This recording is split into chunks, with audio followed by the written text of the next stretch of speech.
ঈদযাত্রাকে কেন্দ্র করে আলোচনা ছাড়া ভাড়া বাড়ানো যাবে না বলে জানিয়েছেন সড়ক, নৌ ও রেল পরিবহন মন্ত্রী শেখ রবিউল আলম।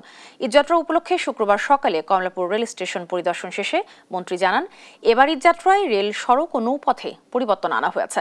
মন্ত্রী বলেন, যাত্রীদের নিরাপত্তায় তৎপর রয়েছে আইন শৃঙ্খলা রক্ষাকারী বাহিনী। ঈদযাত্রা নির্বিঘ্ন করতে কয়েক স্তরে নিরাপত্তা ব্যবস্থা রাখা হয়েছে।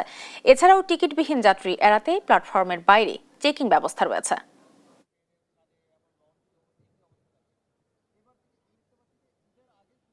একুশটি ট্রেন ছেড়ে গিয়েছে, সবগুলি টাইম মতো গিয়েছে।